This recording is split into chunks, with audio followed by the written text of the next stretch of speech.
computer. Amen. Hallelujah. Praise God. At manalangin po muna tayo.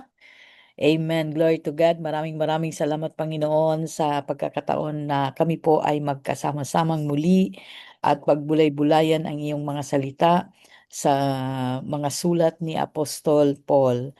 Dalangin namin, Panginoon, na samahan ninyo kami sa aming pagbulay-bulay at hiningin namin ang iyong karunungan, ang kaunawaan sa magiging simple sa amin ang mga salita upang malakaran namin ito kapag ito ay aming naunawaan.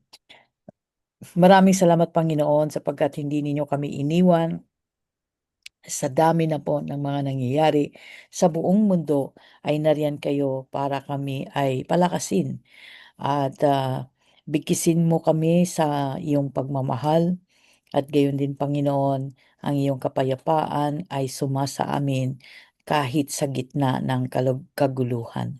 Maraming salamat, O Diyos, at nakikita po namin ang pangyayari sa Matthew 24 at nauunawaan namin, Panginoon, na ito'y mga babala mo sa amin sa muli mong pagbabalik na malapit na po. Salamat, Lord, at purihin ang iyong pangalan. Dalangin ko ang bawat isa na nandirito at yung mga darating pa. Pagpalain mo silang lahat, Panginoon, ng iyong karunungan, ang iyong pagkaunawa, ang iyong kaunawaan upang maunawaan ang mga salita ng Diyos. Ngayon din, Lord, ng iyong peace at ng iyong comfort, anuman ang kanilang kabigatan sa araw na ito. Dalangin ko, Panginoon, ang iyong pagsama at pagyakap ninyo sa aming lahat. Protektahan ninyo ang aming mga anak at gayon din, Lord, ang aming mga kinasasakupan. Salamat, Panginoon, sa pangalan ni Hesukristo na aming Diyos. Amen. Amen. Glory to God. Hallelujah. I get nostalgic kapag pinugtugtog ko yun, kapit lang, no? Ang ganda-ganda kasi ng song niya. At maganda din yung TSMD. Hallelujah. Praise God. For the first time, hindi ko po na-imagine na magkakaroon po ang TSMD ng theme song na original na sa kanya talaga. No, hindi ko po naisip yon, hindi po talaga pumasok sa aking puso na meron palang hinanda si Lord. At napaka inspiring. Hallelujah. Pagkagising ko sa umaga bago bago pa gumawa ng lahat yung tugtog nasa isip ko na, no? Kasi nga ang ganda-ganda. Praise God. Hallelujah. At muli mga kapatid ay pag-aralan muna natin. Mahaba po kasi ang chapter 7. Pero pag-aralan po natin, umpisahan na po natin. At bukas po ay tutulak po kami papuntang ah, Davao, no? Papuntang Davao, isang linggo po kami sa Davao. Kami lang ni pastor kasi may may mga exam pa si Judah, hindi po pwedeng bataking. So, sa April pa ang pupwede siya. So, 17 sa kalagitnaan pa ng April, 17 pa. So, manatili lang po si Judah dito. So, kahit na nasa Davao ako, ay sisikapin natin, no? Ituloy pa rin natin to. Kasi masyado na pong mahaba yung delay natin. Hindi na po pwede yung sobrang delay natin. So, sa gabi ay magtuturo pa rin po ako kahit na nasa Davao. Pupunta lang po kami doon kasi may mga taon-taong mga dokumentong gagawin. Yan po. Ayan, ano ba yun? Magbabayad ng tax yon. Kahit na tayo yung mga lingkod ng Panginoon, babayad din tayo ng tax. Katulad ni Jesus, nagbabayad ng tax. Hindi po tayo pwedeng maging exempted doon, no? Sa ating mga dapat nating bayaran. Amen. Hallelujah. Praise God. At maraming salamat sa inyong pagdalo. Mga lahat na nandito, salamat po at hanggang ngayon ay marami pa rin, no? Thank you, Lord, sa mga interest ninyo na ipagpatuloy ang Book of First Corinthians. Hallelujah! Praise God! At sobra akong na-inspire sa life change talaga. Bakit? Kasi nung sinabi ko na lahat tayo mag-devotion, nag-devotion po talaga. Thank you. Thank you so much, no? Nag-devotion. Yung mga nag-devotion sa app na nakikita ko, maraming maraming salamat. At sa mga ang summer, no, ay nag-umpisa na rin. Maraming maraming salamat. Hallelujah. Doon po kayo ma-increase po ang inyong knowledge, ma-increase po ang inyong faith. Doon po kayo, doon natin kinakatagpo ang Panginoon sa ating devotion. Kaya maraming maraming salamat sa mga tumugon. Ayan. Thank you, Lord. Hallelujah. At siyempre sa lahat ng life change na kasama natin sa devotion, praise the Lord. Amen. At meron po ba kayong tanong sa previous nating pinag-usapan sa chapter 6? At hindi na po ako magre-review kasi mahaba po ang chapter 7.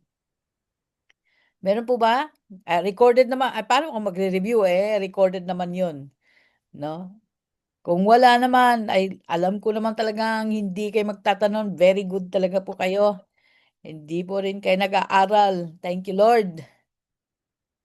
Ayan, eto na. Ito na ang ating pag-uusapan. Praise God! Chapter 7. I-ready na po ninyo ang inyong ballpen at ang inyong Bible.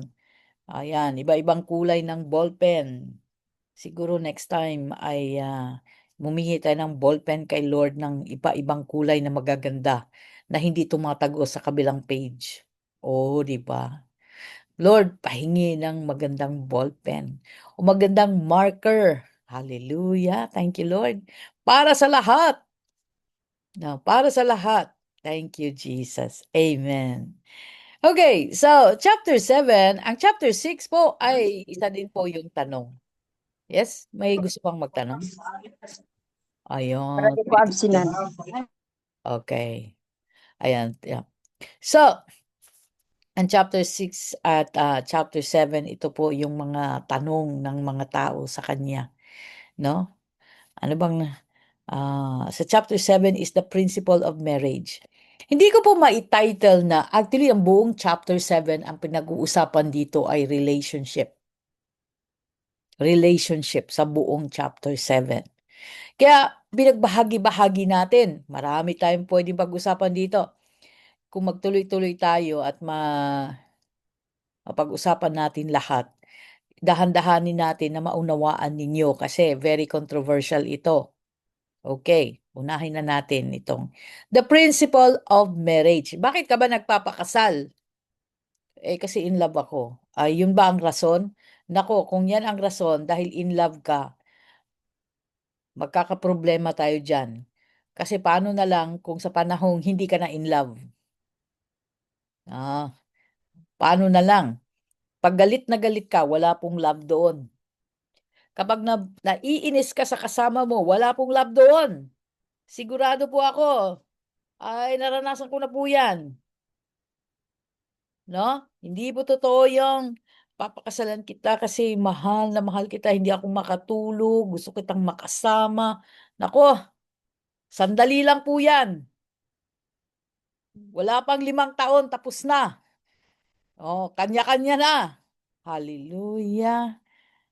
Kaya sinasabi ko sa inyo. Pero gusto ng Panginoon na tayo po ay kung magsama man tayo, kailangan kasal. Yun ang Panginoon. Sabi niya, kailangan kasal kung magsama man. Labas sa kasal at nagsama, ang tawag dyan ay dalawa. Una, fornication. Nagsama kayo ng walang kasal, pag fornication, parehong walang asawa, pero nagsama. Halimbawa, live-in. Pero parehong walang asawa previously. Nag-live-in. Parehong single na nag-live-in. Adultery naman, kapag ito ay isa sa partner ay merong current na asawa. Kasi sa Pilipinas, wala namang divorce. Merong annulment. Kaya kailangan nga talaga kung magsi-change partner na tayo, ay annulment muna. Kasi meron yan sa batas natin. Wala divorce. Annulment lang. Yung sinasabi nilang nandiyan na yung batas ng divorce, muntik na, pero hindi natuloy. Okay? Isinusulong nila ulit. Tingnan natin kung makakalusot. Hallelujah. Kung makakalusot, siguro mas nakakagaan. But then, si God, ayaw niya ng divorce. Kaya ang tawag sa atin, annulment. No? Ano pagkakaiba ng annulment at ng divorce? Malaki. Ang annulment kasi, ibabalik yung dati mong apelyido.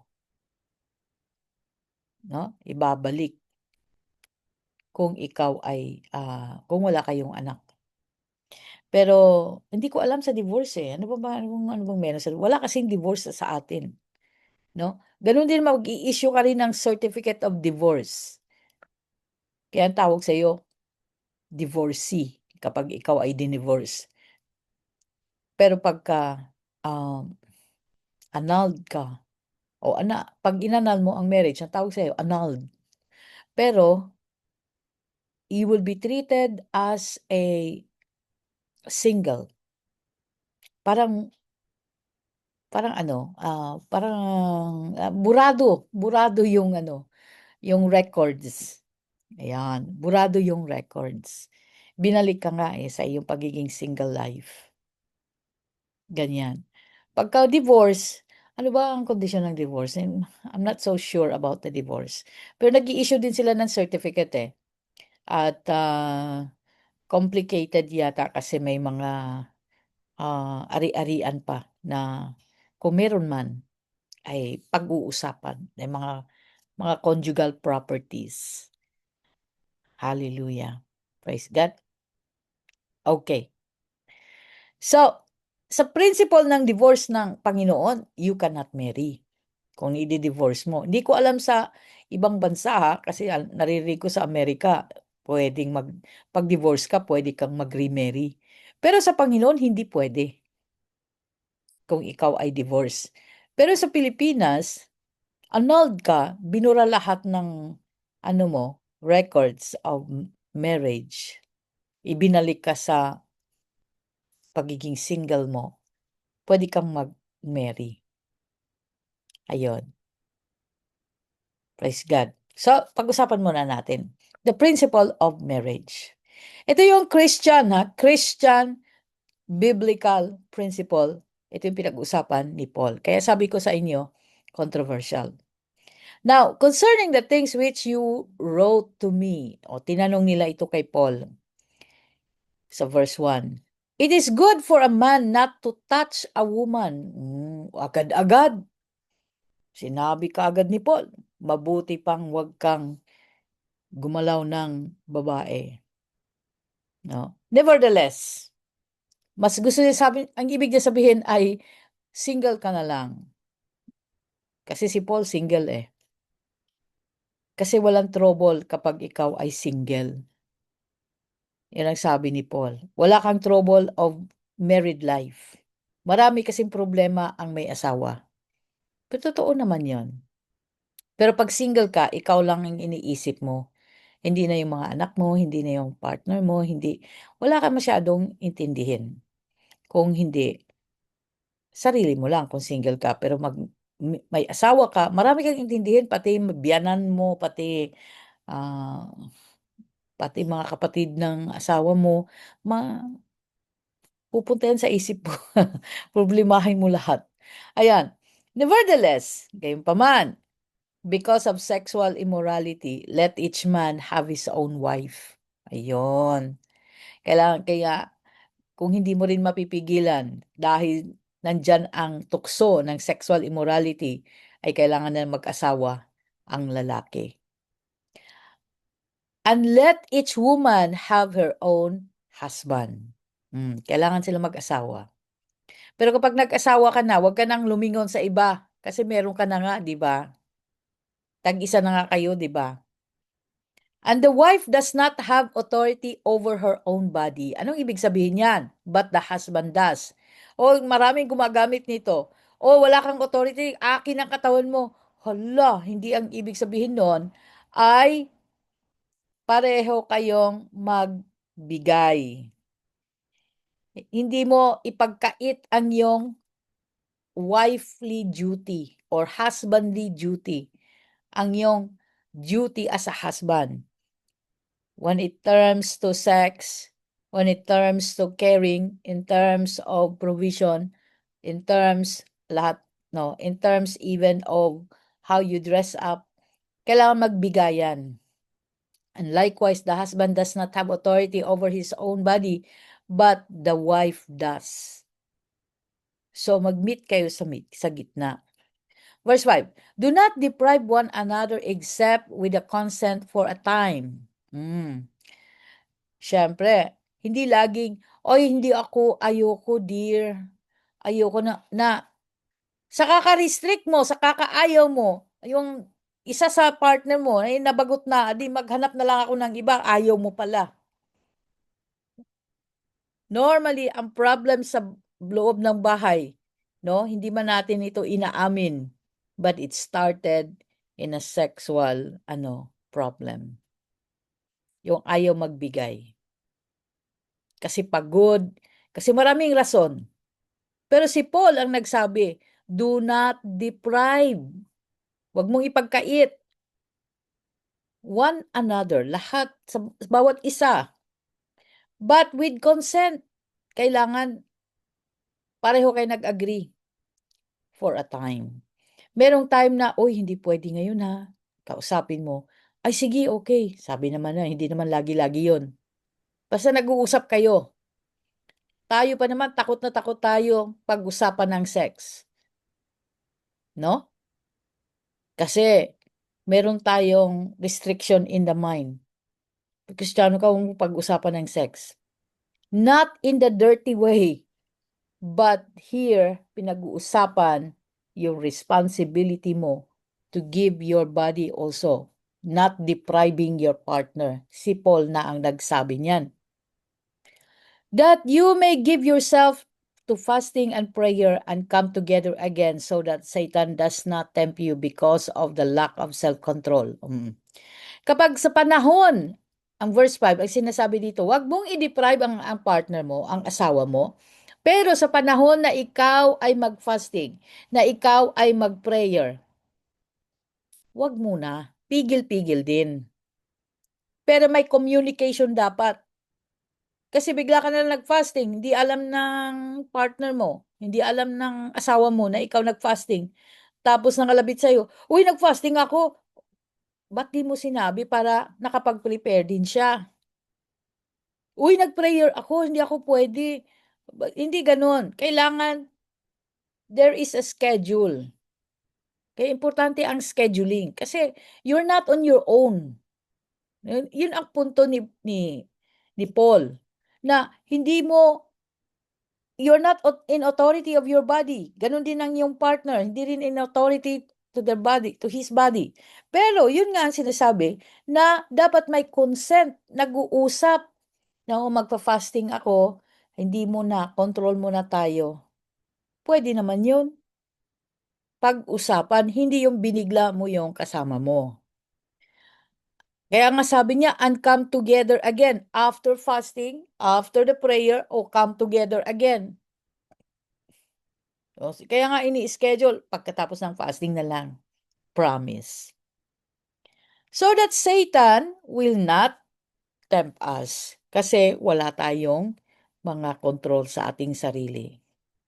But I say this as a concession, not as a commandment. Napag-uusapan naman ang lahat ng bagay eh. Ano bang ibig sabihin ng concession sa Tagalog? Ano bang concession sa Tagalog, Bishop?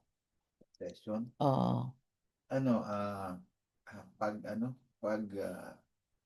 Agree. Pag-agree. Oo. Oo. Pagpahintulot. Papahintulot. Oo.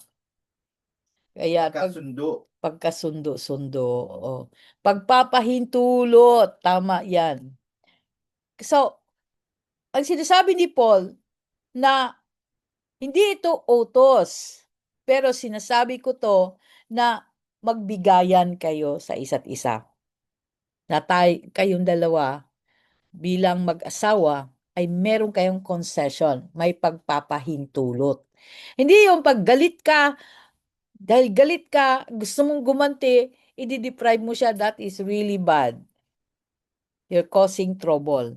No? Mag-usap kayo. Mag-usap. Pag-usapan ng lahat ng bagay. Hindi yung gagawin mo yon dahil maghihiganti ka o merong galit ka. Dapat hindi ganun. For I wish that all men were even as I myself, but each one has his own gift from God, one in this manner and another in that. Verse 7, sinasabi ni Paul, sana daw katulad sa kanya ang mga lalaki na walang desire na mag-asawa, kundi maglilingkod lang sa Panginoon. Kaso, hindi naman lahat ay pwedeng, anong tawag dyan? Celibate ba ang tawag dyan? Hindi pwedeng na hindi mag-asawa. May mga taong hindi makatiis na they're looking for a human companion. They're looking for a family. Oh, yung mga ganon. Kaya nga sabi niya, iba-iba ang ating gift. But I say to the unmarried and to the widows. Oh, ito ang rule ni Paul sa mga unmarried, hindi ang walang mga asawa at mga widows. It is good for them if they remain even as I am. Ang sinasabi niya, wag na mag-asawa. Yung mga hindi pa kinasal, kaya mo magkontrol ng iyong sarili, wag ka na lang mag-asawa. Sa mga widow, kung kaya mong kontrolin sarili mo, wag ka na lang mag-asawa. But if they cannot exercise self-control, let them marry. Pero kung hindi mo mapigil ang iyong sarili, ay naghahanap ka talaga ng kasama sa buhay, ay di mag-asawa ka na lang. For it is better to marry than to burn with passion. Oo. Hindi rin po pwede na lagi kang nangangarap, no? Nagpapantasya. Kaya sabi niya, magpakasal ka na lang. Maghanap ka ng asawa, hingin mo sa Panginoon, at magpakasal. That is Paul. Okay. Uy, nawala.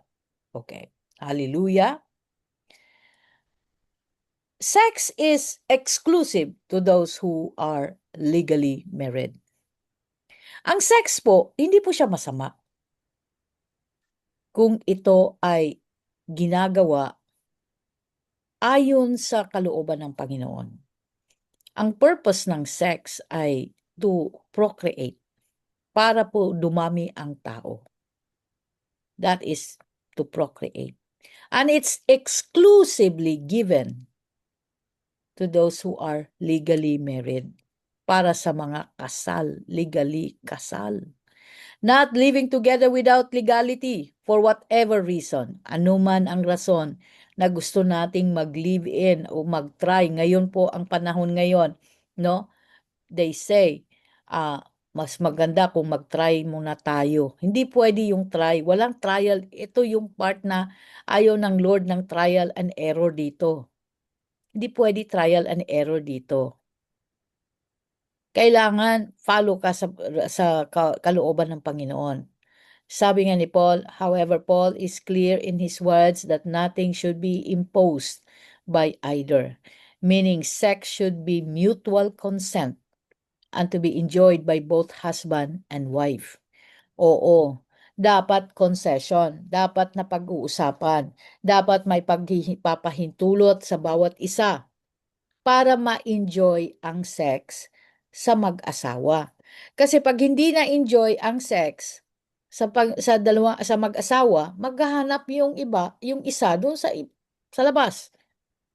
Kasi kulang din ang control sa sarili. Yan ang sinasabi ni Paul.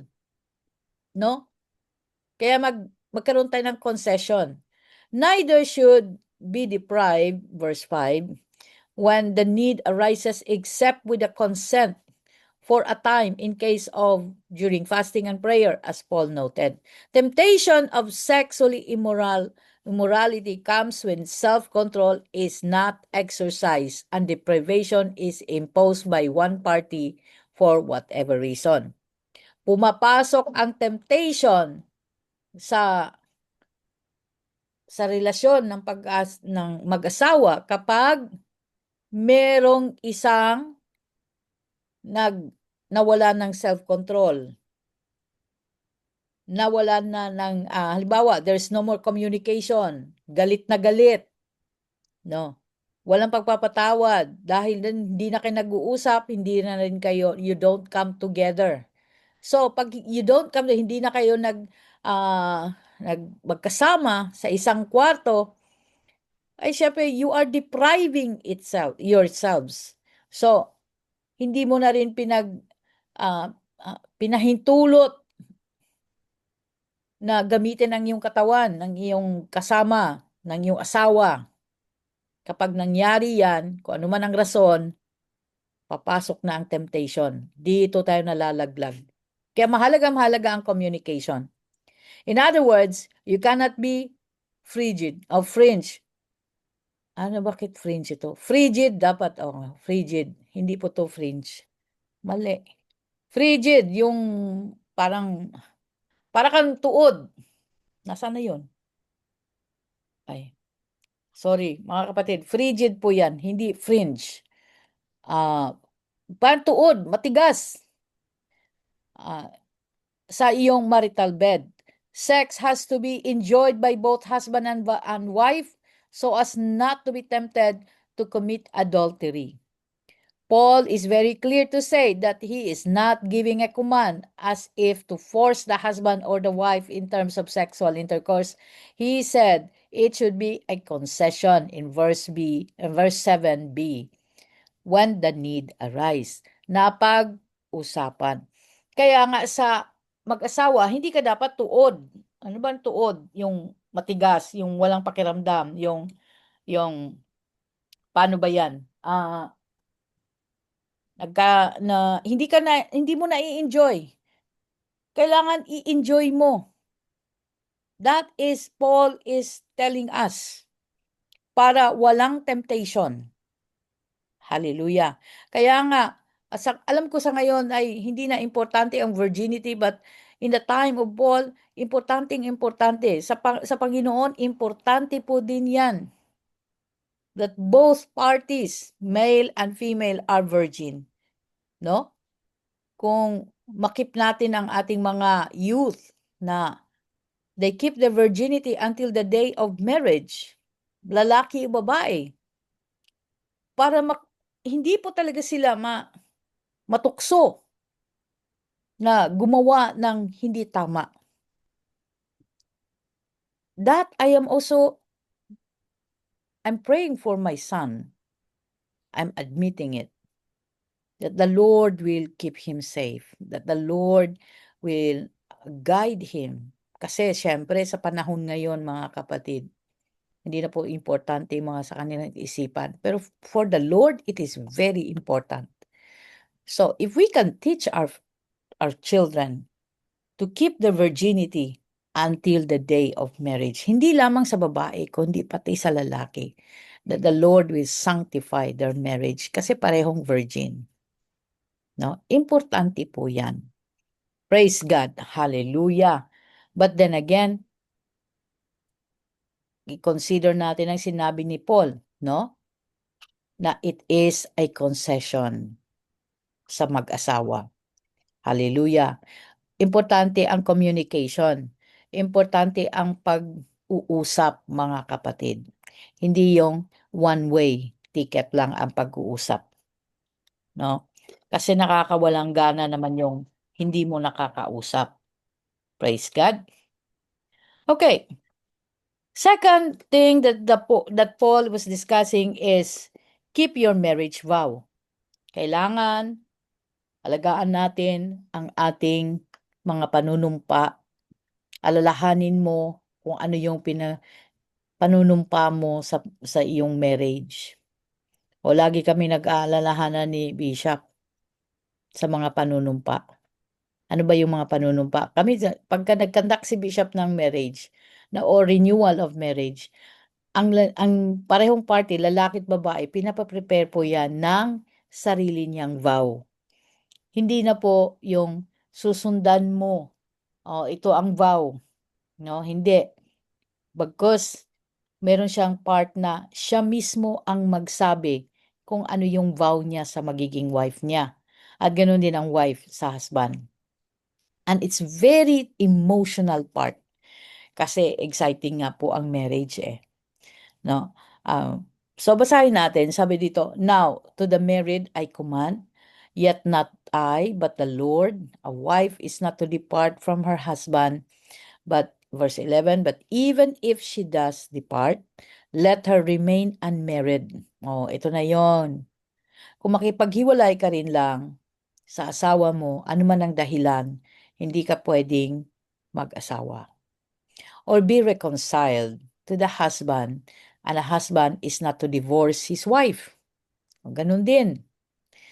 So, kung hindi mo na kaya o makipaghiwalay, sige, kung maghiwalay ka, ang sabi ni Paul, it is the Lord's command, hindi mag-aasawa. Pareho kayong hindi mag-aasawa.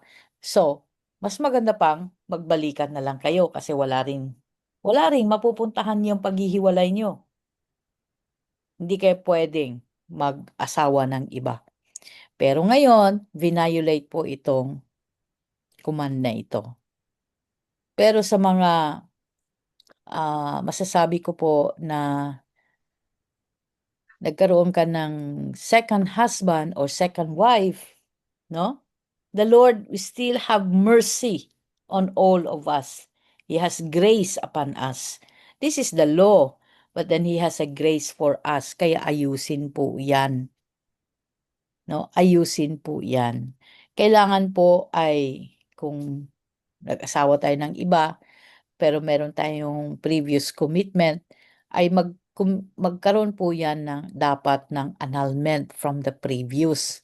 Kasi marami pong naapektuhan dyan. Ano yung mga naapektuhan? Sa separation po kasi, ang lagi pong problema na naapektuhan ng higit-higit pa kaysa sa ating mga sarili ay ang mga bata. Oo. Siyempre, pag naghiwalay na ang magulang at wala na silang pakialam sa isa't isa, paano yung bata? 'Di ba? Meron ako nakita sa reel mga kapatid na nag-graduate yung bata sa ano ba, high school, no? Sa junior high school. Hindi pa siya senior. Sa junior high. Nung nag-graduate siya mga kapatid, ay nag-graduate siya with honors. At sobrang iyak niya kasi ni isang magulang wala doon nasasabit ng kanyang medalya. Marami po siyang medalya. So wala ni isang magulang, nandun siya sa road nag-iiyak. Nakita siya ng kapitbahay niya.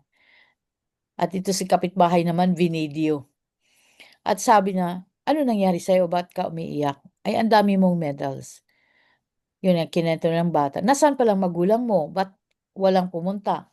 Sabi, naghiwalay na po sila, matagal na. Hindi ko na po alam kung nasaan ang isa't isa sa kanila. Ang hiro, nakakaawa. Meron din ako nakitang isang documentary na pumunta po yung isang ano tawag doon? Employee ng government sa ah, parang PSA yata para kunin yung census ng mga nakatira sa bundok. At merong isang bahay na pinasukan nila, luma na. Nakita nila yung bata. Hinanap yung magulang. Sabi ng bata, mga 9 years old. Nasaan ang magulang mo? Sabi niya, wala po sila. Naghiwalay na po sila. Hindi na po sila bumalik. Iniwanan ka? Sabi niya, opo. Ako na lang po nag-alaga sa aking sarili. 9 years old. Siya ang nagluto, nag-prepare ng pagkain niya, kumuha ng pagkain sa buti na lang sa bukid, pwedeng magtanim-tanim, ano. Siya lahat. Siya ang mag-ayos ng sarili niya, pupunta ng school, iniwanan. Ito, bundok na talaga to ha. Kaya sabi nga ng employee ng gobyerno, ito po ang hindi ko inaasahang madatnan. Na sa pagsisensus mo, sa isang bahay, bata lang ang natira dahil naghiwalay na ang magulang. Yun ang ayaw ng Panginoon. No? Ang bata ay laging collateral damage. Kaya, kung maghihiwalay din lang tayo, ang advice ko lang, ito din naman ang advice ng gobyerno, ng ating batas, ay panindigan po natin ang ating responsibilidad sa mga bata. Tustusan natin, hindi lamang ng material na bagay, pati na rin yung pagmamahal. Kasi, anak mo rin yun. Kasi tao din yun. Nasisira na ang kanilang future dahil sa sitwasyon. Marami pong ganyan, sirang-sira ang ating family. Bakit? Dahil po sa temptation. Dahil sa ginawa ni Satanas sa ating mga buhay. From Book of Genesis, the Lord wants us to have a family. Originally, it is a family. Yun ang binibuild ng Panginoon, a family. But the devil has disrupted that plan and put us in this situation na kung gusto nating makipaghiwalay na lang tayo. Kapag gusto nating dahil nakakita tayo ng iba, sundin ang ating damdamin. Pero nakalimutan natin, may mga batang naapektuhan. Buti na lang, nung ako'y nakipaghiwalay, ay wala po akong anak doon sa aking ex dahil nalaglag yung aming baby. So, it's fine kung walang walang na batang na aberya. Pero kung meron po, panindigan po natin. Kaya sa verse 11, hindi po inalaw na magpakasal. Muli ang mga nag-asawa, minsan pa'y nag-asawa na. Dahil nga po dyan, sa mga collateral. Ay kung wala naman, hindi pa rin. I tell you something. God wants us to be faithful in everything that we do. He made an example like this. He is a faithful God to remain in His words and His commandments. Kahit tayo'y pasaway, He remained faithful. Kahit ang dami nating kasalanan ginawa, ng violation of the commandments of God, He remained faithful. No? He still save us. He still loved us. He still hear our prayers because He demonstrated His faithfulness. Yan ang gusto ng Panginoon. At dinemonstrate din ito ng Panginoon sa iba pang sa ibang animals. Buti pa yung animals, faithful. I tell you what animal that is faithful. Ang eagle. Once ang eagle mag-mate siya, mag-choose siya ng kanyang mate, it is for life. Kapag napatay ang kanyang mate, hindi na siya mag-choose ng another mate. That is an eagle. Sino pa? Ang pigeon. It chooses its own mate for life. Ang pigeon. Kapag nabaril ang pigeon, ang partner niya, at nakita niyang namatay, bumagsak, lalapit ang pigeon. Doon, teka sandali, yung aking pusa. Ayan. Lalapit siya doon sa fallen na bird, na pigeon, at magbabaw. Nakita ko to. It is true. Kasi it will mate forever. Naunawaan nila faithfulness. Bakit tayo hindi natin maunawaan ang faithfulness, ha? We do what we want. But God demonstrated faithfulness.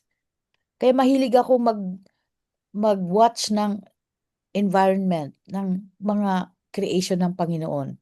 Because I learn from them. I learn a lot. Pero ang tao, we are so unfaithful in many, many things. No? At nakikita natin, lagi natin nilalabas ang ating damdamin.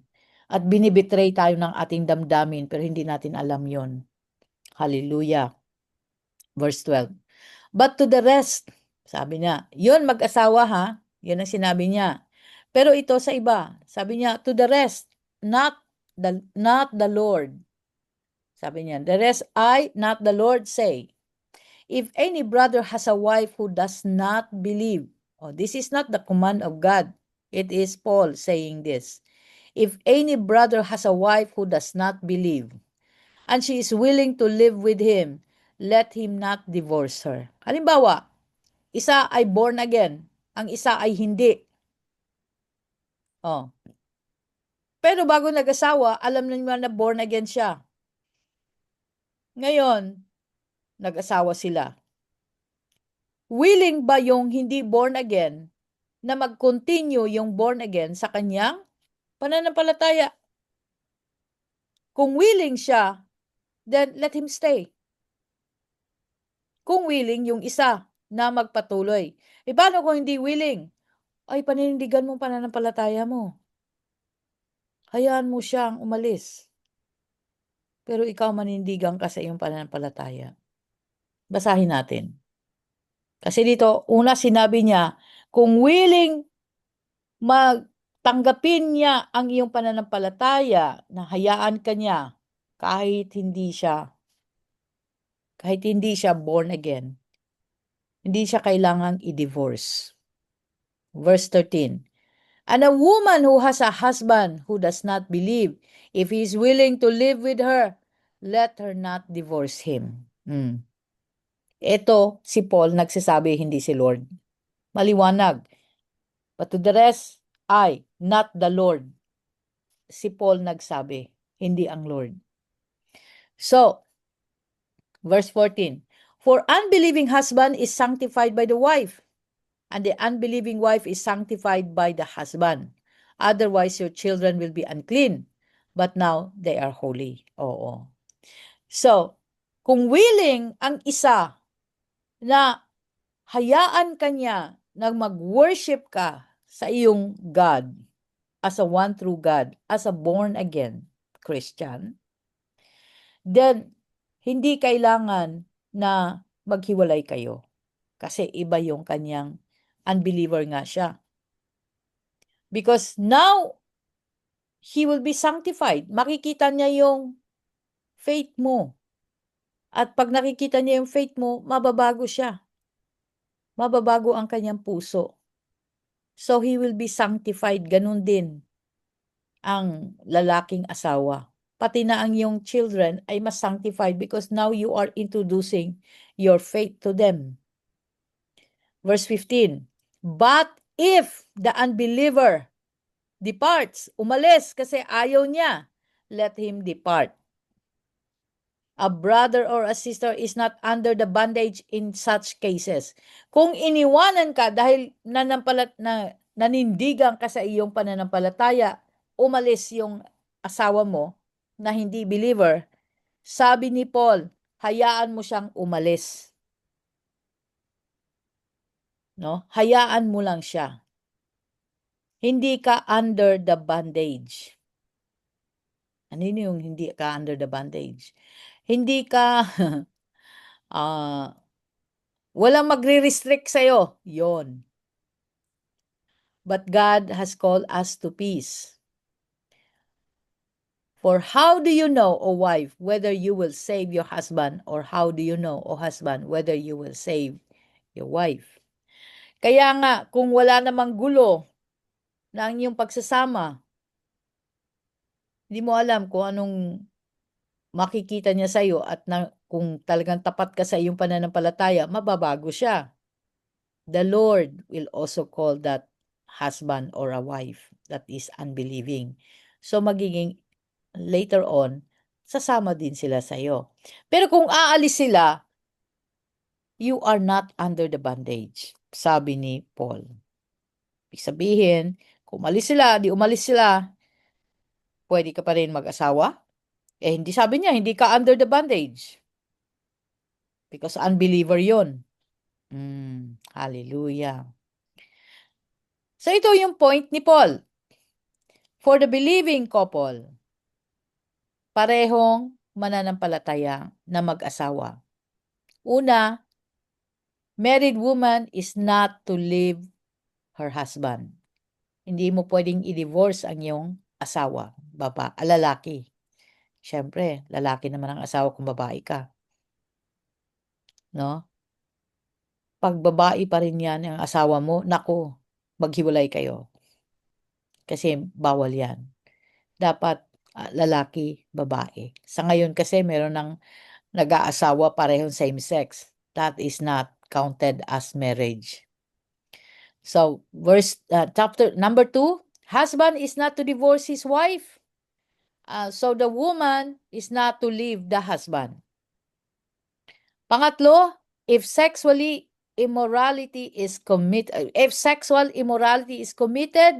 by either side, one can leave the marriage but remain unmarried or be reconciled.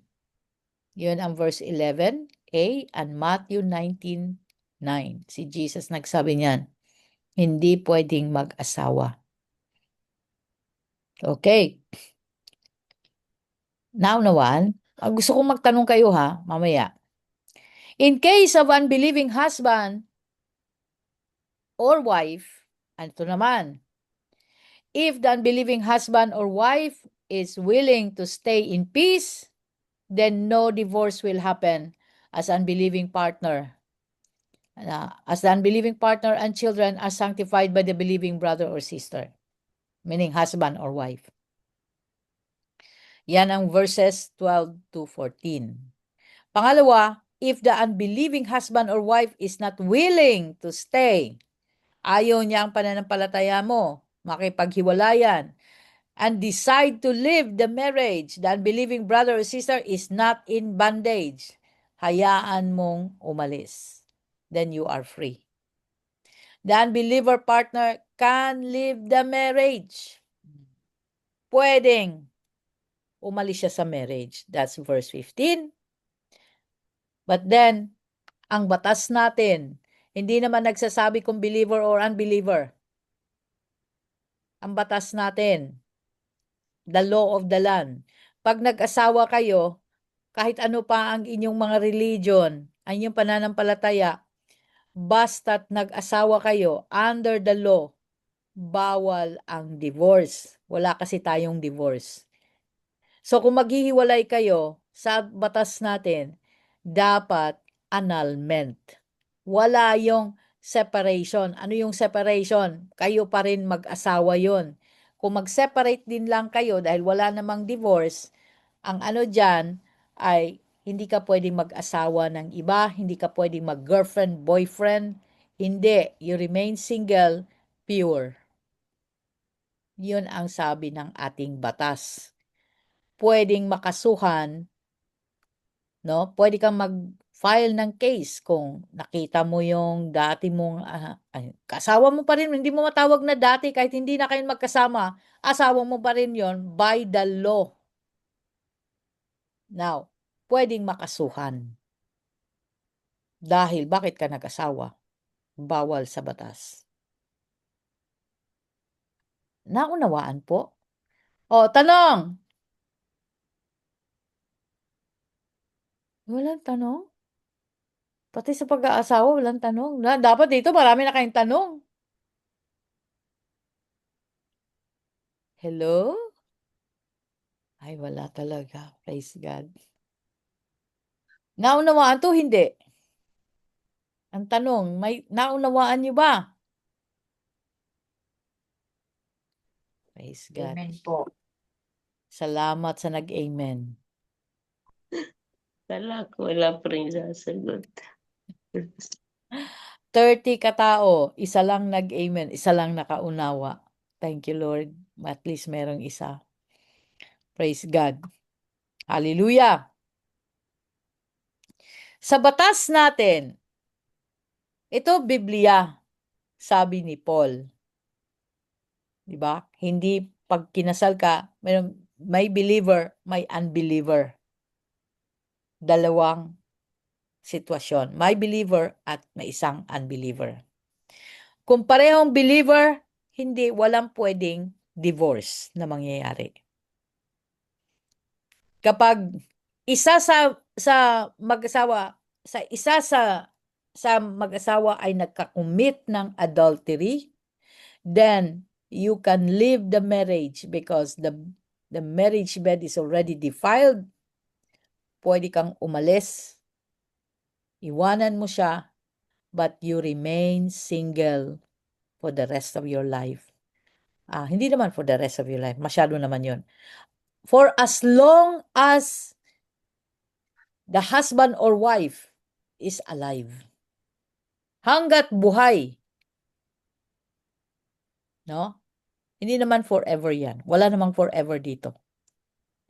Pero hanggat buhay ang asawa, lalaki o babae, no?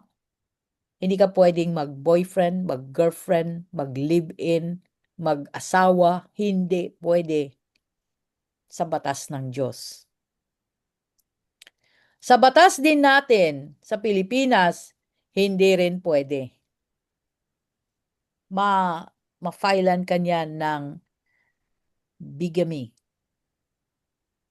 immorality, pwede rin. Kung finake mo yung, meron pong nagfi-fake ng kanyang marriage, totoo po yun. No? Pinakita niya na single ako. So, kaya nga ngayon, ma-stricto na po ang PSA ngayon. Kung ikaw ay may asawa at hindi na kayo nagkita ng matagal na, may iba ay finifake nila ang kanilang sinumar. Ginagawa nila dito sa recto. Pero pag nahuli yan, pag pinresent mo, kaya mga mag-aasawa ha, hindi ka sure na yung asawa ay single or ano, kasi pwede namang i-fake yun sa recto ang sinumar. Ipapacheck mo yun. Dalhin mo yun sa PSA para makita kung totoo. No? Na siya nga ay single. Kasi meron pong kaming may mga tao ding lumapit sa amin na hindi siya sigurado, parang feeling niya something is wrong. Nakita niya ngayon na meron palang asawa talaga. Nasa ibang parte ng Pilipinas ang asawa, walang kamalay-malay, na siya ay nag-asawang muli. At yung inasawa niyang panibago, ay hindi rin niya alam. So ano nangyari? Nakasuhan ng bigamy. Kaso yon, no? Matinding kaso yon. Pwedeng makulong. Bigamy. At yung hindi ka naman nagpakasal, kasi hindi ka nga makasal-kasal dahil may dati kang asawa. Kapag kinasuhan ka, immorality naman sexual immorality ang kaso nun. Pwede. No? Kung may iko-contest, kung may magko-contest, kung may magkakaso. Yan po ang batas natin. Hindi po basta-basta ang batas natin pagdating dyan sa family code. Hindi po pwede yung sasabihin mo na 20 years na naman kami hindi nagkita. Okay, 20 years kayo na hindi nagkita. Dapat nag-apply ka sa korte na walang visa ang iyong pag-aasawa dahil 20 years na kayong hindi nagkikita. Hindi yung inassume mo na 20 years na kami hindi nagkikita ng una kong asawa, kaya malaya na ako. Hindi. Hindi ka malaya. Pagtingin doon sa dokumento, no, sa PSA, yun pa rin ang asawa mo, yung dati. Yun pa rin yun. Kaya wala ka pa rin lusot. Ganon din kay Lord. We have the law of the land and we have the law of God. Kaya si Lord, pinagbabawal niya. Bawal din sa batas natin. O ito, another case ni Paul. Unbelieving yung isang partner. Husband or wife. Pero ito, yung rules na ito ay hindi galing kay Lord, kung hindi galing kay Paul. So sabi ni Paul, dahil nandyan na yan, nag-asawa na, anong gagawin natin? Nandyan na yan eh. May mga anak na. So sabi ni Paul, isa ay believer at isa unbeliever.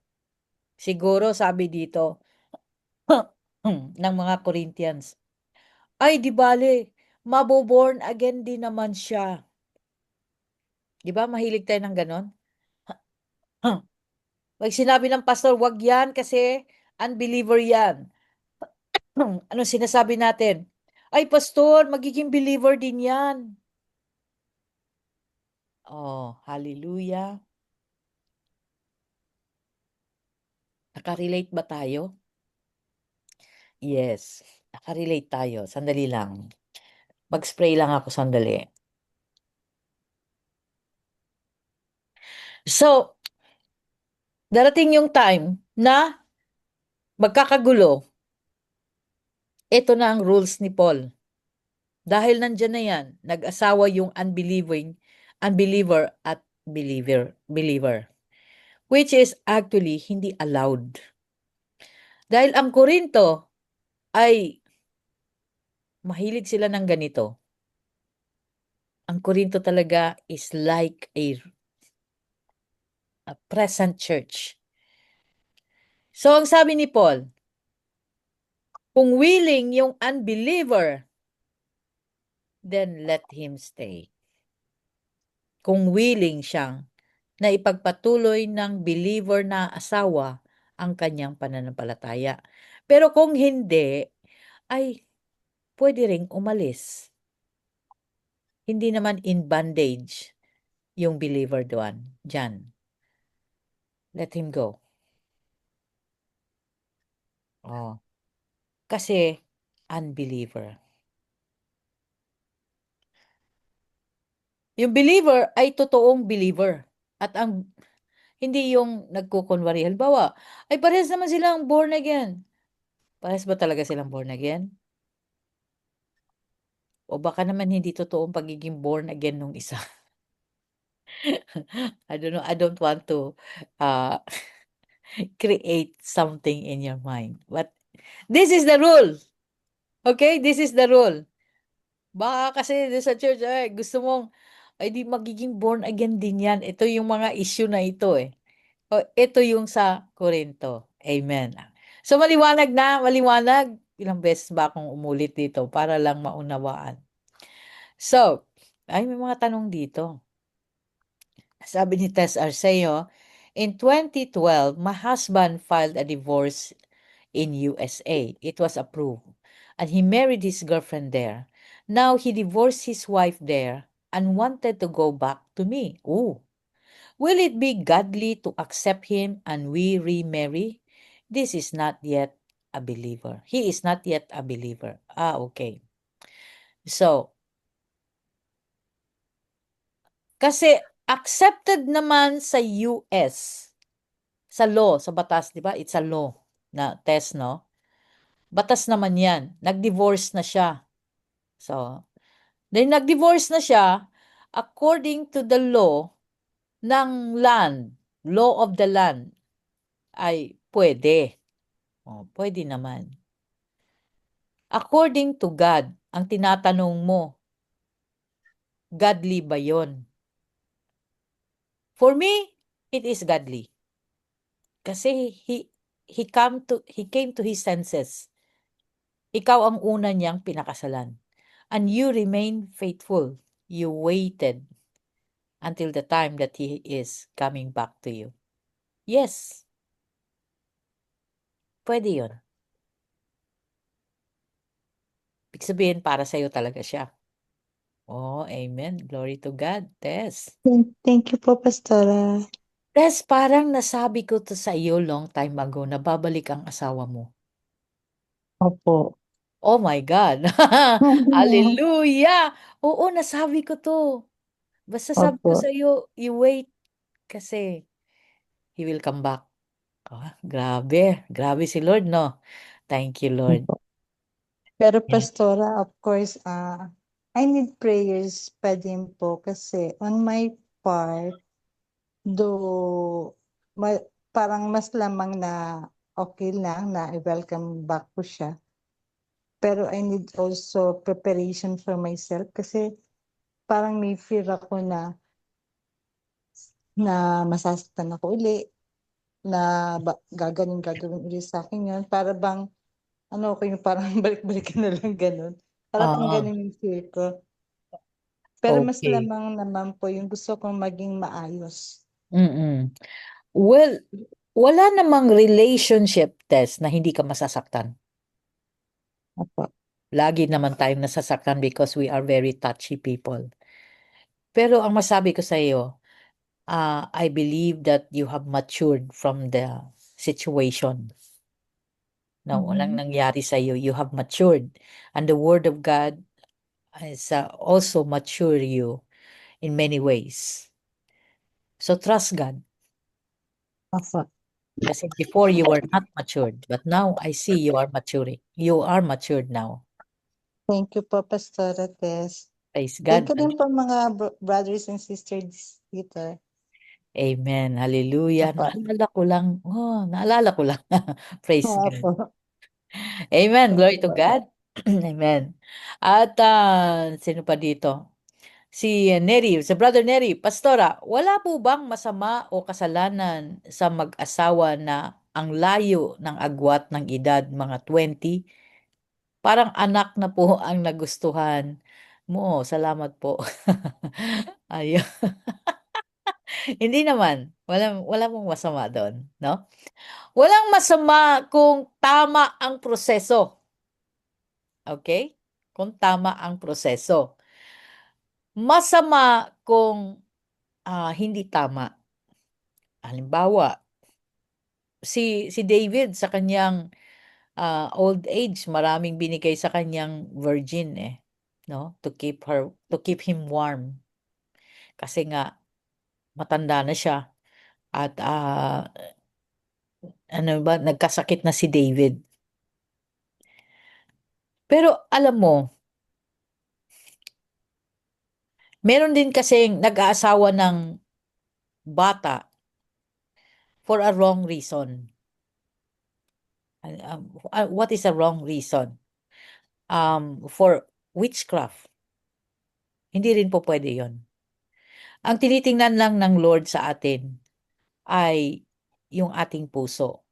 The other wrong reason is that ay ano bang tinitingnan ng bata ng younger, halimbawa yung wife ang young, bakit siya nag-asawa? Is it truly na they are destined to each other or is it because of financial issues? Wrong reason po yun.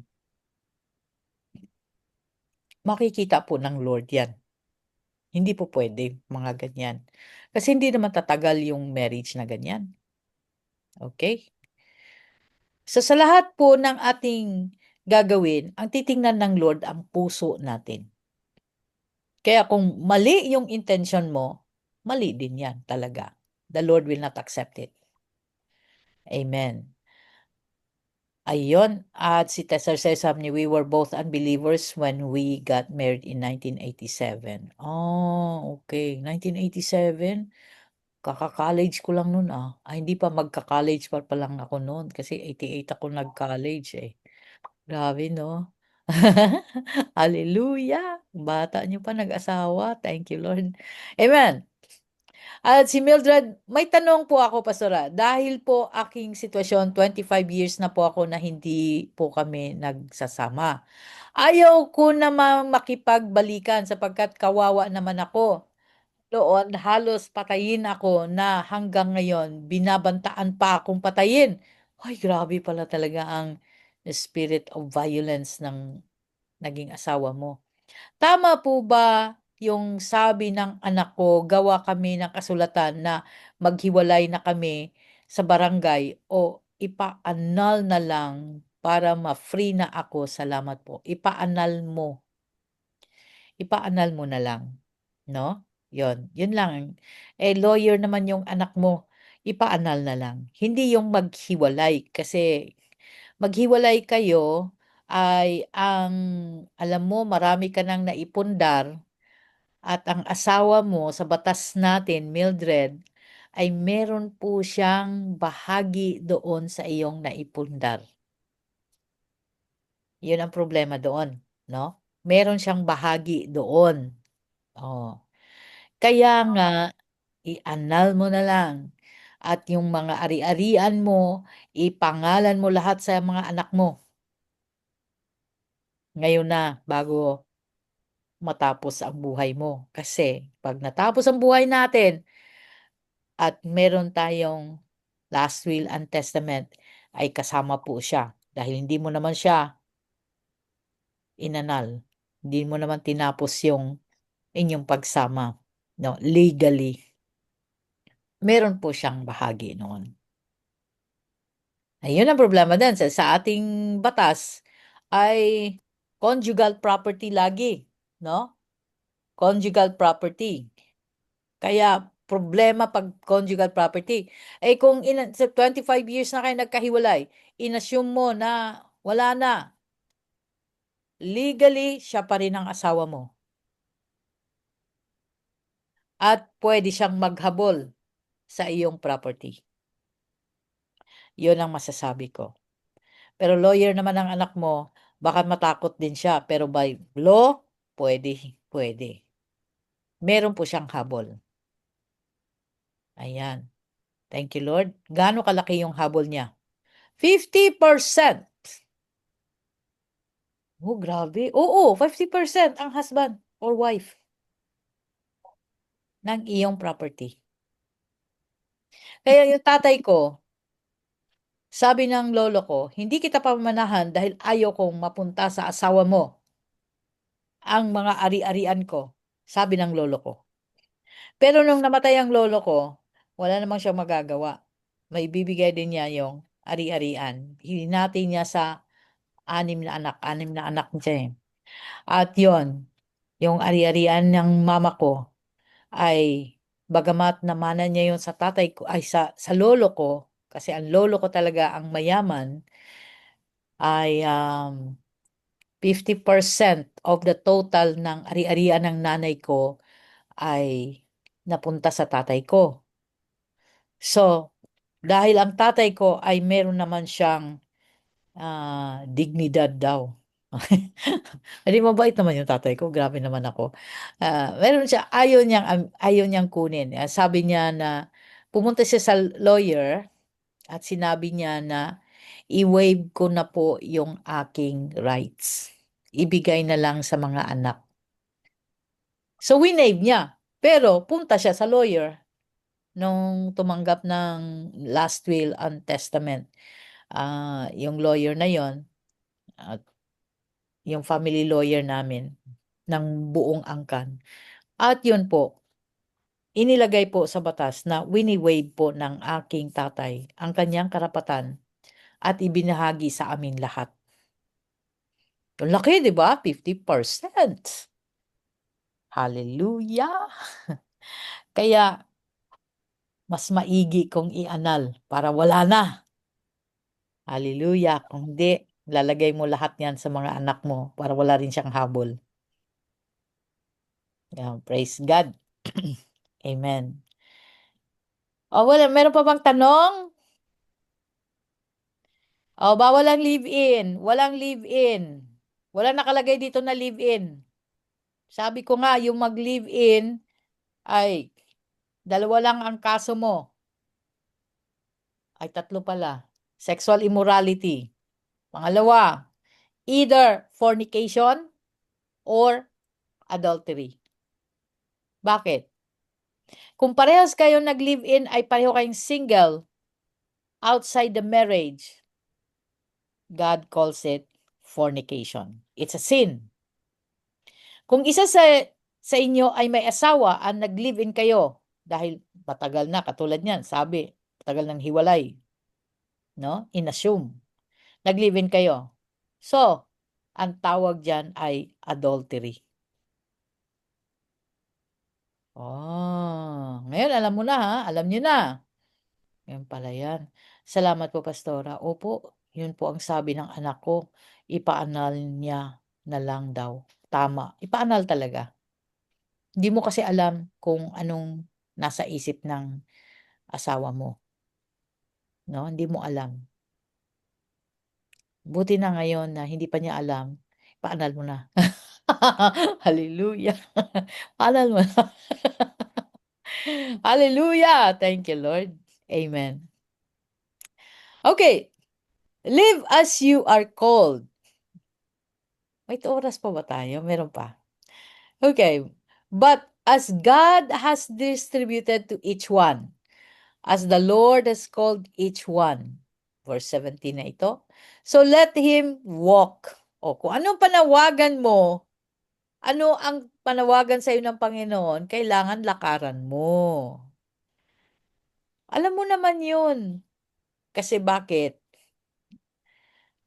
And so I ordain in all the churches, sabi niya. Was anyone called while circumcised? Let him not become uncircumcised. Kung ikaw ay tinawag, no, ay hintil ka, nung ikaw ay tinawag ng Panginoon, hintil ka, ay hindi mo na kailangan magiging Hudyo. Hindi mo kailangan magiging circumcised. Kasi tinawag ka ng Lord as hintil. Kung sila ay tinawag ng Lord as Hudyo na set apart ng Panginoon, okay, sila, pwede silang, kasi sa kanila binigay yung circumcision, di ba? Ganyan. So tayo, hindi na tayo magiging katulad ng mga Hudyo na kailangan pa natin is-circumcise. Ang circumcision natin sa puso, hindi sa katawan. Was anyone called while uncircumcised? Let him not be circumcised. Circumcision is nothing, and uncircumcision is nothing, but keep the commandments of God is what matters. Oh, but keeping the commandments of God is what matters. Ang ganda. Verse 19b, nakikita nyo ba yan?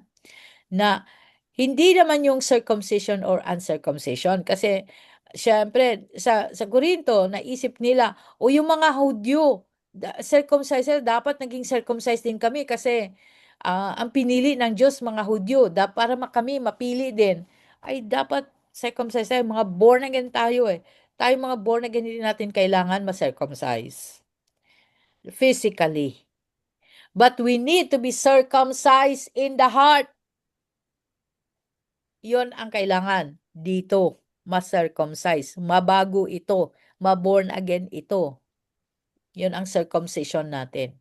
To obey the commandments of God. Kaya kailangan nito mabago. Let each one remain in the same calling in which he was called. Oo nga.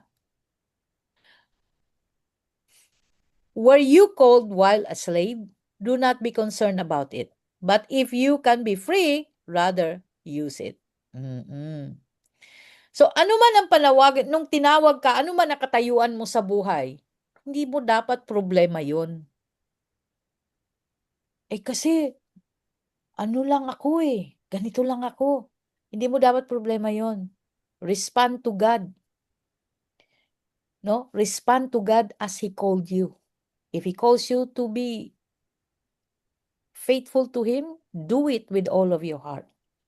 If He calls you to teach, as He has given you wisdom to teach, talent to teach, do it. Tingnan mo si Andy. Binigyan pala siya ng talent ng Lord na mag-compose ng song. Wala naman sa isip ko yun. Pero, nag-compose siya ng song jingle ng TSMD. Ay, grabe. Lahat natuwa. Iba talaga pag talent ng Lord.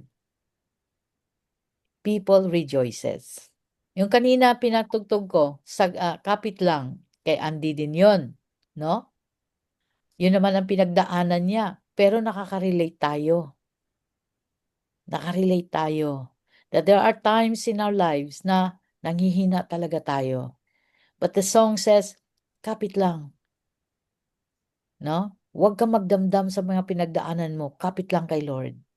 Hallelujah. Napakaganda ng song. Alam mo, kapag talent na pinagkaloob sa'yo ng Lord, it is natural. The Lord will speak to you about it. At kapag nagawa mo na, everybody rejoices. It gives joy to people. Ganon ang talent ng Lord, gives people joy. Hallelujah. Likewise, he who is called while free is Christ's slave. O, di ba? Tayo, pag tinawag tayo ng Panginoon, ano man ang katayuan natin sa buhay nung tayo tinawag, pero sa Panginoong Hesukristo, tayo ay mga alipin niya dahil tayo'y binili niya. Kaya pag nag-respond tayo kay Lord, lahat tayo alipin ng Diyos. Kaya sunod tayong lahat. Verse 23, you were bought at a price, do not become slaves of men. Brethren, let each one remain with God in that state in which he was called. Tama. Nasa Korinto kasi, no, ang mga leaders nila, parang pag-aari na nila yung mga miyembro nila. Pero sabi nga ni Paul, hindi dapat. Kasi isa lang nagmamay-ari sa iyo. Kahit na sino pa ang nagbahagi ng salita ng Diyos sa iyo nung unang-unang bahagi ng buhay mo, na nakilala mo si Kristo, hindi ka dapat magkaroon ng utang na loob dun sa tao na yon. Bagkus pasalamatan mo siya, pero walang utang na loob sapagkat si Kristo ang namatay para sa iyo, hindi yung taong yon. Kahit sa akin, wala kayong utang na loob na dapat alalahanin. Dapat, hindi naman ako namatay para sa inyo. Hindi rin ako nagbuwis ng buhay ko para sa inyo. Hindi rin ako, wala rin akong karapatang mag-claim sa inyo. Kahit ano pa ang ginawa ko. It is the Lord who owns you. He died for you and rose back to life for you. Pati ako, pag-aari ng Lord. Dapat ganyan ang ating kaisipan. Hindi yung, kasi hindi ako pwedeng humiwalay sa taong ito kasi siya yung unang nagbahagi sa akin. Tandang-tanda ko pa. Hallelujah. Hindi po, wala po kayong utang na loob sa kahit kaninong tao. Sa Panginoong Hesukristo, dapat kayo magbayad kung meron mang dapat bayaran. No? Sa Panginoong Hesukristo, kayo dapat kumapit at magsabi ng Lord, kung hindi dahil sa ginawa mo, wala ako ngayon. Patay ako ngayon. Salamat. At sa Panginoong Hesukristo ka dapat magkaroon ng faithfulness, hindi sa tao. Bagamat ginamit ang tao, but it is the Lord. It is the Lord who owns you. So you are slaves. We are all slaves to Christ. Amen? Hallelujah. Praise God. Hallelujah. May question po ba? May tanong po kayo? Wala? Wala tanong? Oh, hallelujah. Walang magsabi dito na, Oh, pag lilipat si pastora, lilipat din ako. Bakit? Kasi si pastora yung ginamit ng Lord. Paano kung nagloko na si pastora? Hallelujah. Stay with God. Amen. Because God is the one who will bless you, hindi si pastora. God is the one who will answer your prayers, hindi si pastora.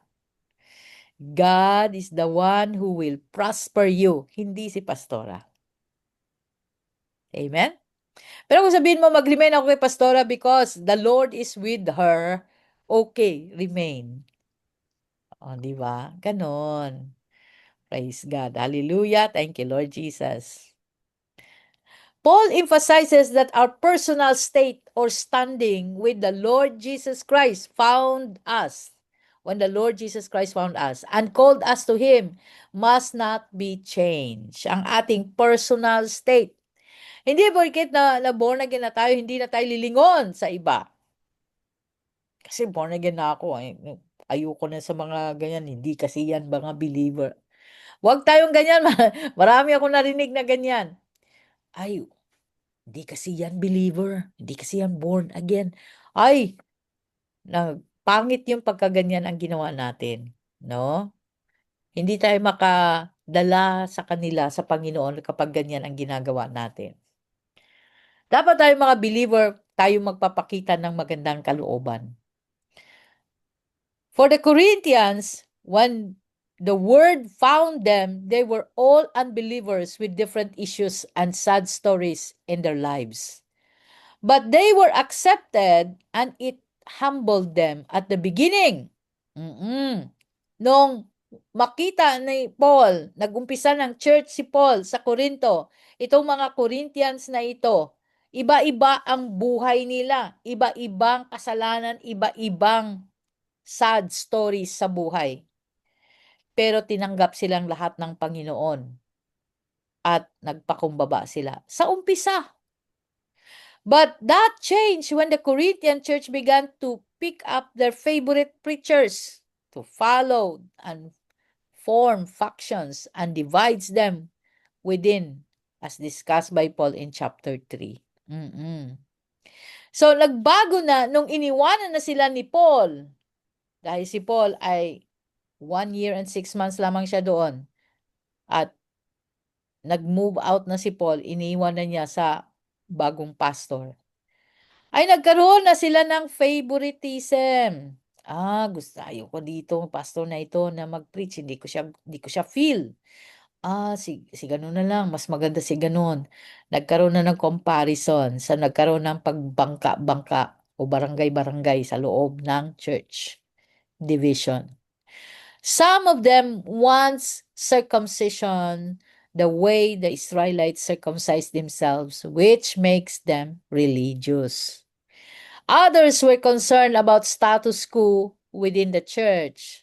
I assume they were exclusivity of class of people or groupings created and recreated inside the church. Otherwise, Paul would say in his letter, but keeping the commandments of God is what matters in verse 19b. And later, Paul encouraged the brethren, let each one remain with God in the state in which he was called in verse 24. Ang sinasabi ko dito na maraming nangyayari nung iniwan ni Paul. Na merong nagkaroon ng favoritism sa preacher, kung sinong preacher ang gusto niyang pakinggan.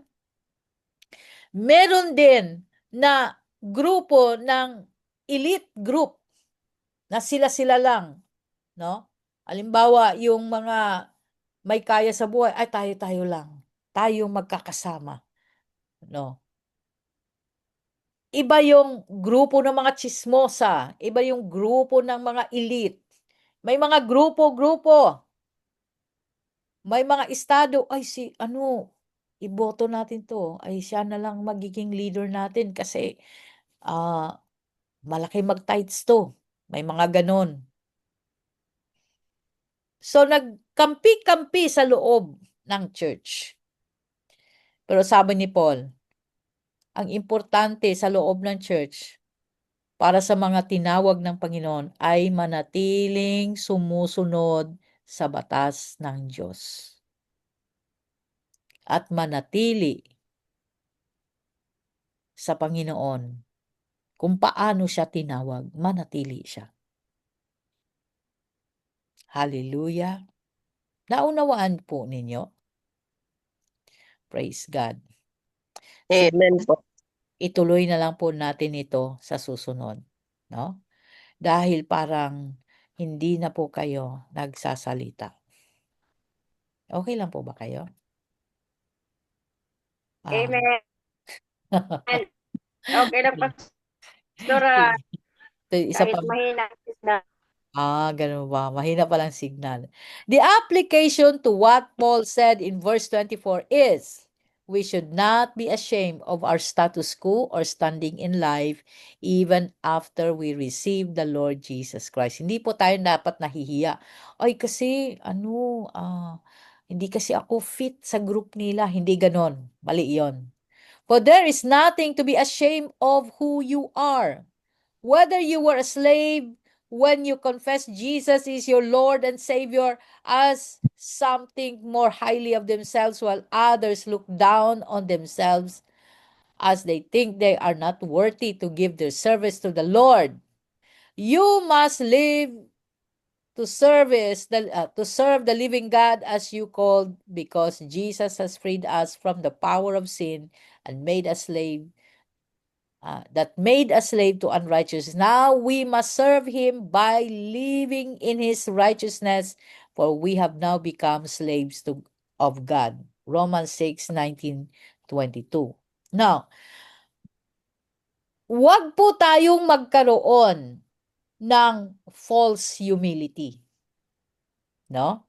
Na kapag dahil hindi ka, may iba nga talaga sa loob ng church na parang mas nakakaangat sila sa kanilang estado ng buhay at ikaw ay hindi ka ganun.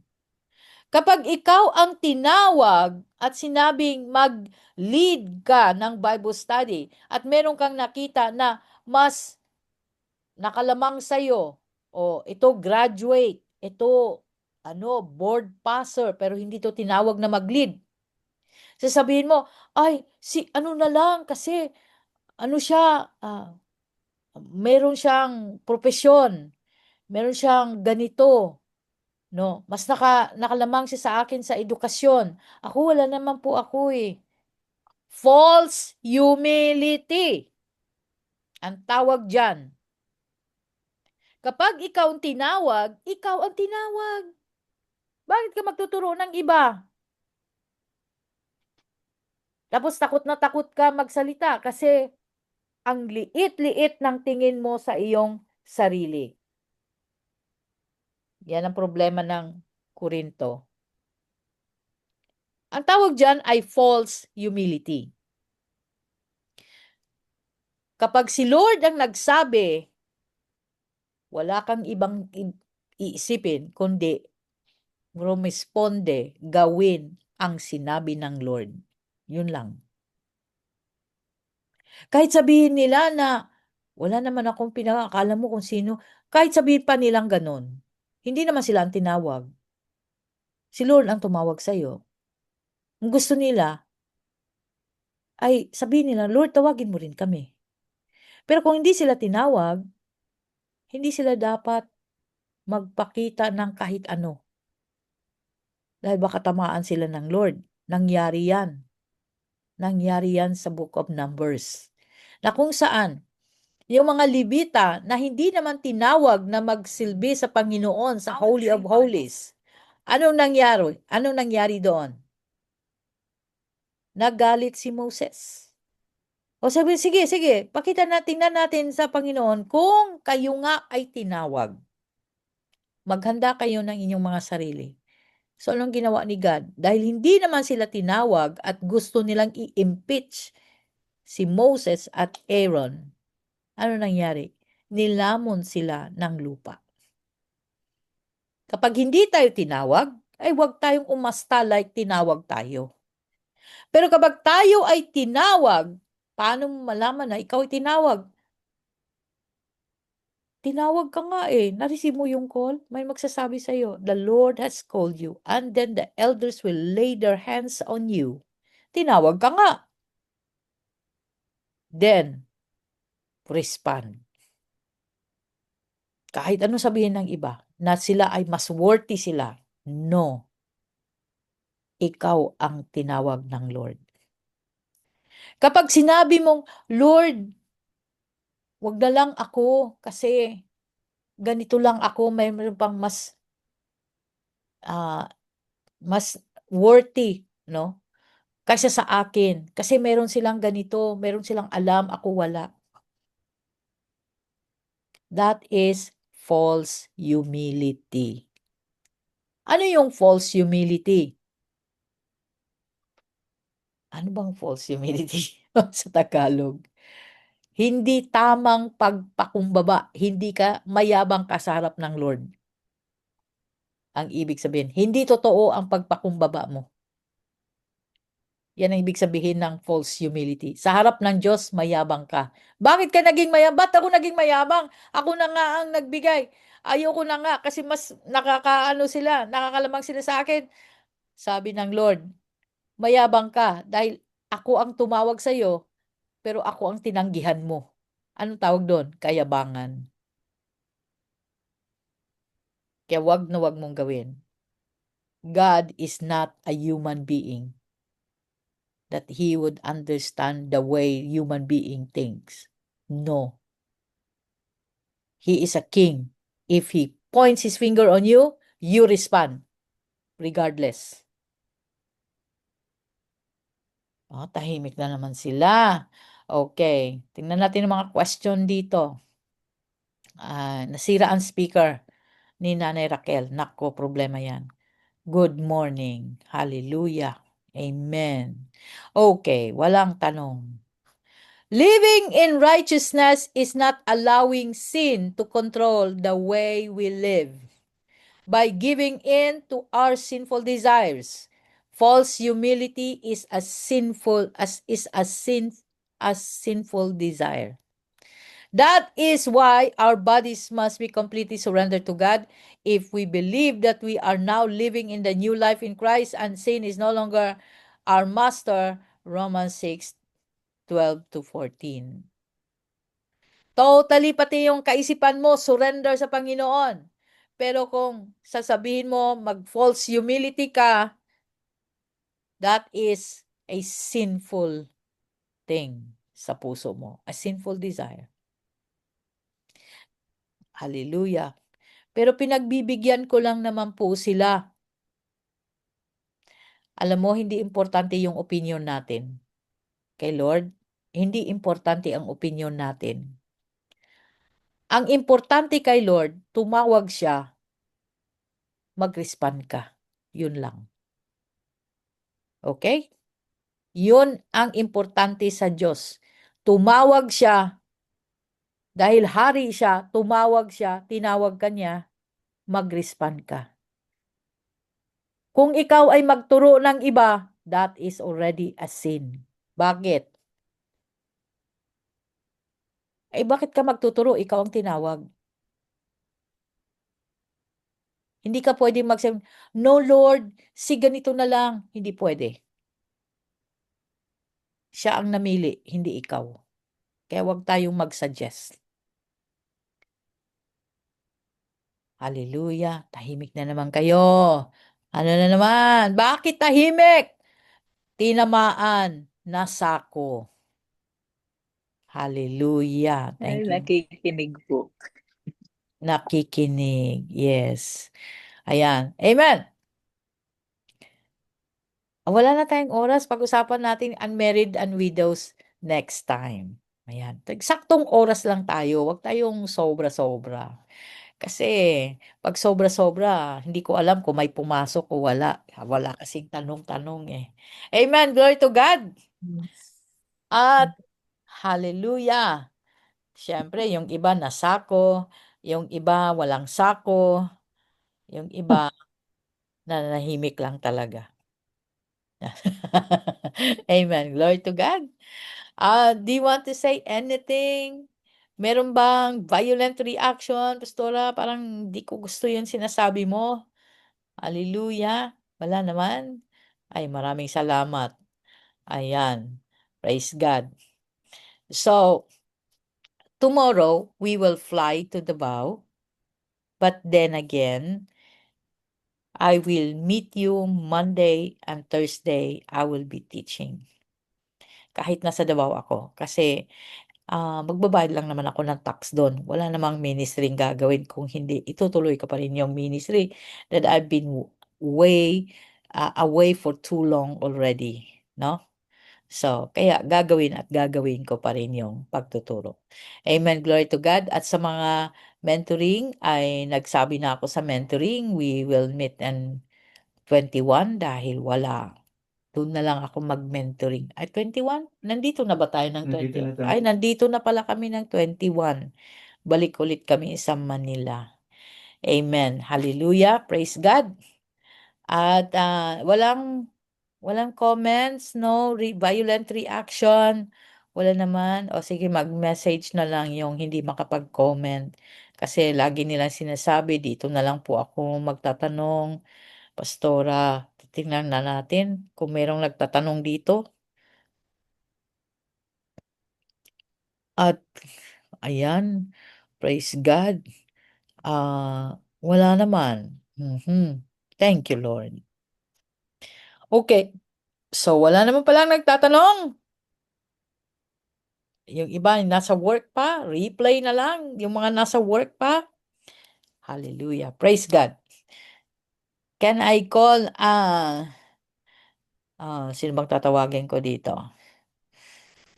Hallelujah. Thank you, Lord. Nagtatago silang lahat.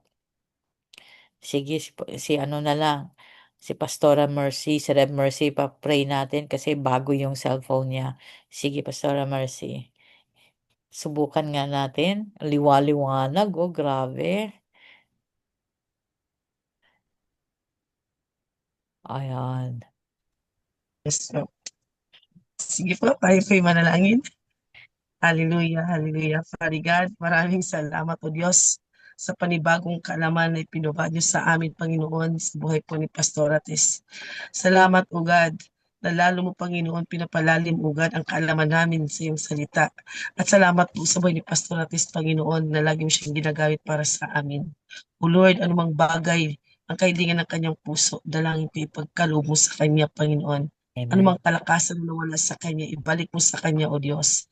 Hallelujah. Dalangin ko, O God, ang divine protection mo, Panginoon, para pagpunta nila sa Davao tomorrow, Father God. Salamat, O Diyos, na makarating silang ligtas sa Davao at ibabalik po silang ligtas dito sa Maynila. Panginoon, sa bawat isa na nagbigay ng panahon sa iyo, ito ang nais mo sa amin, O God, na lagi kami maglaan ng oras para sa iyo. Salamat po, O God, ako'y nanampalataya na kinalugdan mo ang bawat isa, nakikinig lagi ng iyong kapahayagan. Pagpalain niyo po ang bawat isa sa amin at dalangin ko, O Lord, na ang mensaheng amin napakinggan, amin din maibahagi sa iba, O Diyos. Amen. Lalo na, O Lord, sa pagsasama, Panginoon, na paring single, O God, ang dapat, Lord, hindi sila magsama hanggat hindi kasal. Salamat, O Diyos. Dalangin kong maibaba ito namin sa mga kabataan, Panginoon, upang maging mapagbantay din ang mga kabataan, Lord, sa kanilang buhay. Amen. Salamat, O Diyos, na kami gagamitin mo pa rin, Panginoon, upang lumawak at marami pang, Panginoon, ang marating ng mensahe mo sa pag-aaral namin sa Corinthians. Salamat, O Diyos, patuloy mo kaming pinapalago spiritually. Salamat, O Lord, and I pray, O God, ng bawat pag-aaral, Panginoon, na salita mo'y maitago sa aming puso at isip, Panginoon. At ito'y aming maipamuhay ay makita sa aming mga buhay upang maparangalan ka sa buhay ng bawat isa sa amin. Sa aming paghihiwalay sa gabing ito, ang aking dalangin sa aming pagtulog, ang pag-iingat niyo po ang aming maranasan. Matulog kami payapa sa pangalan ni Jesus. This I pray. Amen. Amen. Hallelujah. Maraming salamat, mga kapatid. At see you soon next week. Amen. Glory to God. Maraming salamat. Maraming salamat. God bless. God bless everyone. God bless po. Salamat po.